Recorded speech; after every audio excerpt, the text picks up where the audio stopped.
Primeira a Timóteo 1. Paulo, apóstolo de Cristo Jesus, segundo o mandado de Deus, nosso Salvador, e de Cristo Jesus, esperança nossa. A Timóteo, meu verdadeiro filho na fé. Graça, misericórdia e paz da parte de Deus Pai e de Cristo Jesus, nosso Senhor. Como te roguei, quando partia para a Macedônia, que ficasse em Éfeso, para advertires alguns que não ensinassem doutrina diversa, nem se preocupassem com fábulas ou genealogias intermináveis, pois que produzem antes discussões que edificação para com Deus, que se funda na fé. Mas o fim desta admoestação é o amor que procede de um coração puro, de uma boa consciência e de uma fé não fingida, das quais coisas alguns se desviaram e se entregaram a discursos vãos, querendo ser doutores da lei, embora não entendam nem o que dizem, nem o que com tanta confiança afirmam. Sabemos, porém, que a lei é boa, se alguém dela usar legitimamente, reconhecendo que a lei não é feita para o justo, mas para os transgressores e insubordinados, os irreverentes e pecadores, os ímpios e profanos, para os parricidas, matricidas e homicidas, para os devassos, os sodomitas, os roubadores de homens, os mentirosos, os perjuros, e para tudo o que for contrário à sã doutrina, segundo o evangelho da glória do Deus bendito, que me foi confiado. Dou graças àquele que me fortaleceu, a Cristo Jesus nosso Senhor, porque me julgou fiel, pondo-me no seu ministério, ainda que outrora eu era blasfemador, perseguidor e injuriador. Mas alcancei misericórdia, porque o fiz por ignorância na incredulidade. E a graça de nosso Senhor superabundou com a fé e o amor que há em Cristo Jesus. Fiel é esta palavra e digna de toda a aceitação, que Cristo Jesus veio ao mundo para salvar os pecadores, dos quais sou eu o principal. Mas por isso alcancei misericórdia, para que em mim, o principal, Cristo Jesus mostrasse toda a sua longanimidade, a fim de que eu servisse de exemplo aos que haviam de crer nele para a vida eterna. Ora, ao Rei dos séculos, imortal, invisível, ao único Deus, seja honra e glória para todo o sempre. Amém. Esta admoestação te dirijo, filho Timóteo, que segundo as profecias que houve acerca de ti, por elas pelejes a boa peleja, conservando a fé e uma boa consciência, a qual alguns havendo rejeitado, naufragando no tocante à fé. E entre esses Himeneu e Alexandre, os quais entreguei a Satanás, para que aprendam a não blasfemar. Timóteo 2. Exorto, pois, antes de tudo que se façam súplicas, orações, intercessões e ações de graças por todos os homens, pelos reis e por todos os que exercem autoridade, para que tenhamos uma vida tranquila e sossegada, em toda a piedade e honestidade. Pois isto é bom e agradável diante de Deus nosso Salvador, o qual deseja que todos os homens sejam salvos e cheguem ao pleno conhecimento da verdade.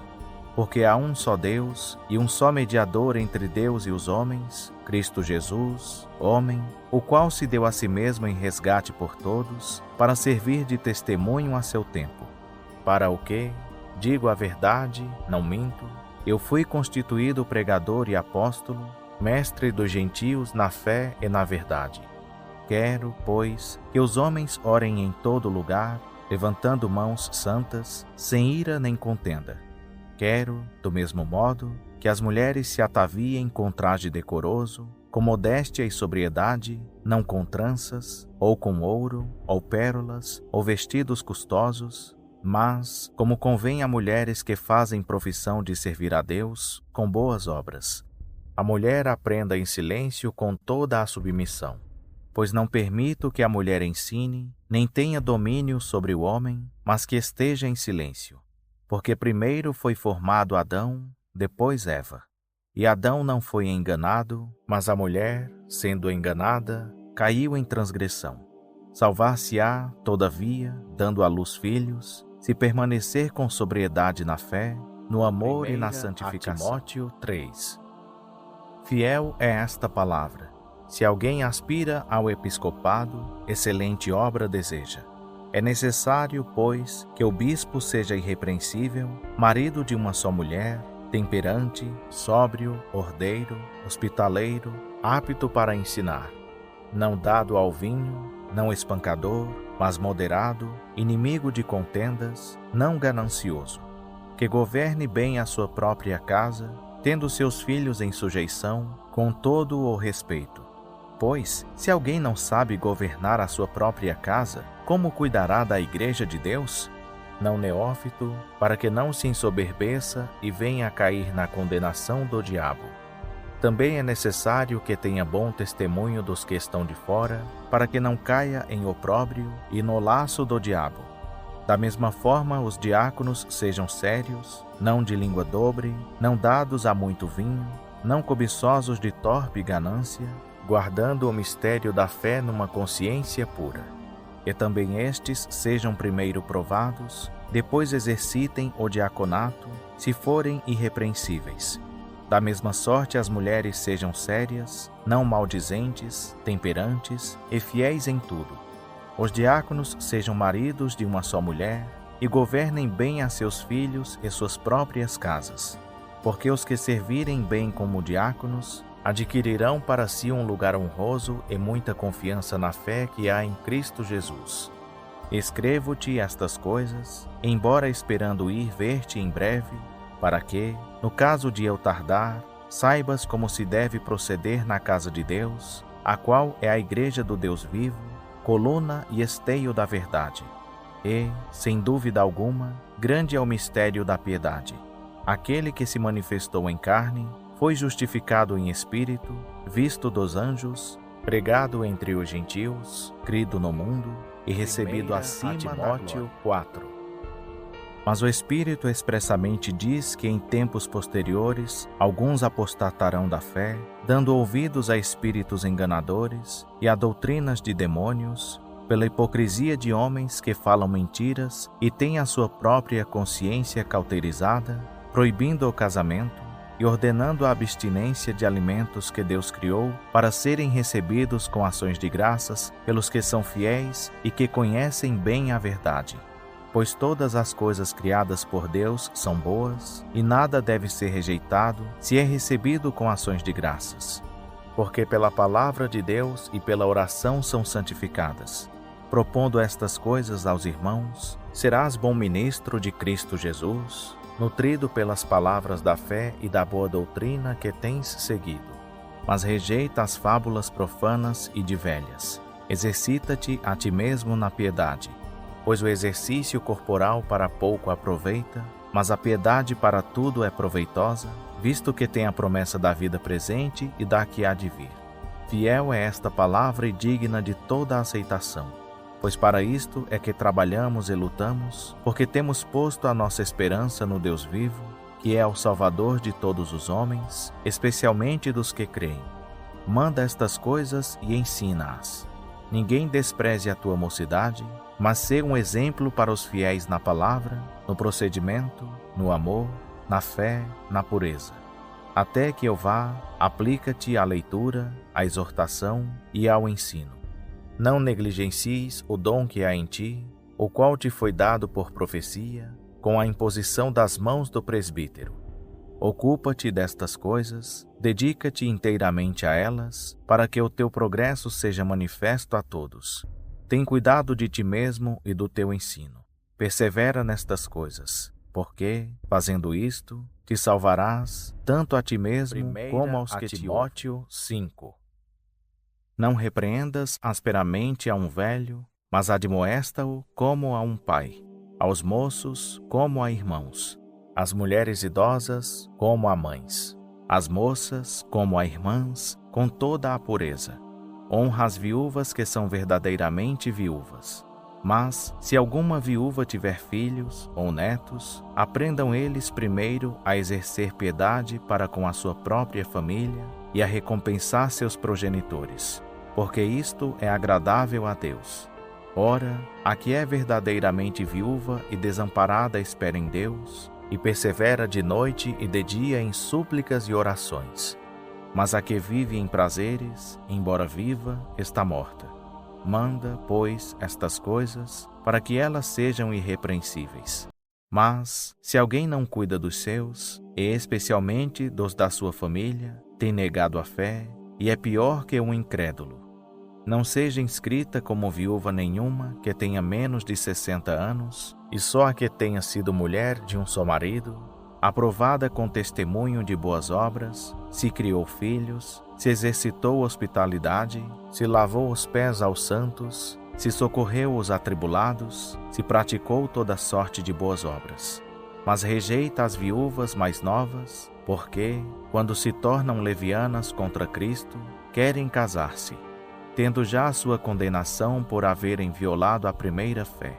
E, além disto, aprendem também a ser ociosas, andando de casa em casa, e não somente ociosas, mas também faladeiras e intrigantes, falando o que não convém.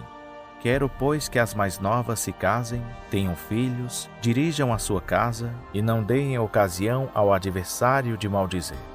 Porque já algumas se desviaram, indo após Satanás. Se alguma mulher crente tem viúvas, socorra-as e não se sobrecarregue a igreja, para que esta possa socorrer as que são verdadeiramente viúvas. Os anciãos que governam bem sejam tidos por dignos de duplicada honra, especialmente os que labutam na pregação e no ensino. Porque diz a Escritura: não atarás a boca ao boi quando debulha, e digno é o trabalhador do seu salário. Não aceites acusação contra um ancião, senão com 2 ou 3 testemunhas. Aos que vivem no pecado, repreende-os na presença de todos, para que também os outros tenham temor. Conjuro-te diante de Deus, e de Cristo Jesus, e dos anjos eleitos, que sem prevenção guardes estas coisas, nada fazendo com parcialidade. A ninguém imponhas precipitadamente as mãos, nem participes dos pecados alheios. Conserva-te a ti mesmo puro. Não bebas mais água só, mas usa um pouco de vinho, por causa do teu estômago e das tuas frequentes enfermidades. Os pecados de alguns homens são manifestos antes de entrarem em juízo, enquanto os de outros descobrem-se depois. Da mesma forma, também as boas obras são manifestas antecipadamente, e as que não o são não podem ficar ocultas. Timóteo 6. Todos os servos que estão debaixo do jugo considerem seus senhores dignos de toda honra, para que o nome de Deus e a doutrina não sejam blasfemados. E os que têm senhores crentes não os desprezem, porque são irmãos. Antes os sirvam melhor, porque eles, que se utilizam do seu bom serviço, são crentes e amados. Ensina estas coisas. Se alguém ensina alguma doutrina diversa, e não se conforma com as sãs palavras de nosso Senhor Jesus Cristo, e com a doutrina que é segundo a piedade, é soberbo e nada sabe, mas delira acerca de questões e contendas de palavras, das quais nascem invejas, porfias, injúrias, suspeitas maliciosas, disputas de homens corruptos de entendimento e privados da verdade, cuidando que a piedade é fonte de lucro. E, de fato, é grande fonte de lucro a piedade com o contentamento, porque nada trouxe para este mundo e nada podemos daqui levar. Tendo, porém, alimento e vestuário, estaremos com isso contentes. Mas os que querem tornar-se ricos caem em tentação e em laço, e em muitas concupiscências loucas e nocivas, as quais submergem os homens na ruína e na perdição. Porque o amor ao dinheiro é raiz de todos os males. E nessa cobiça alguns se desviaram da fé e se traspassaram a si mesmos com muitas dores. Mas tu, ó homem de Deus, foge destas coisas e segue a justiça, a piedade, a fé, o amor, a constância, a mansidão. Peleja a boa peleja da fé, apodera-te da vida eterna, para a qual foste chamado, tendo já feito boa confissão diante de muitas testemunhas. Diante de Deus, que todas as coisas vivifica, e de Cristo Jesus, que perante Pôncio Pilatos deu o testemunho da boa confissão, exorto-te a que guardes este mandamento sem mácula e irrepreensível até a vinda de nosso Senhor Jesus Cristo, a qual, no tempo próprio, manifestará o bem-aventurado e único soberano, Rei dos reis e Senhor dos senhores. aquele que possui, ele só, a imortalidade e habita em luz inacessível, a quem nenhum dos homens tem visto nem pode ver, ao qual seja honra e poder sempiterno. Amém. Manda aos ricos deste mundo que não sejam altivos, nem ponham a sua esperança na incerteza das riquezas, mas em Deus, que nos concede abundantemente todas as coisas para delas gozarmos. Que pratiquem o bem, que se enriqueçam de boas obras, que sejam liberais e generosos, entesourando para si mesmos um bom fundamento para o futuro, para que possam alcançar a verdadeira vida. Ó Timóteo, guarda o depósito que te foi confiado, evitando as conversas vãs e profanas e as oposições da falsamente chamada ciência, a qual, professando-a alguns, se desviaram da fé. A graça seja convosco.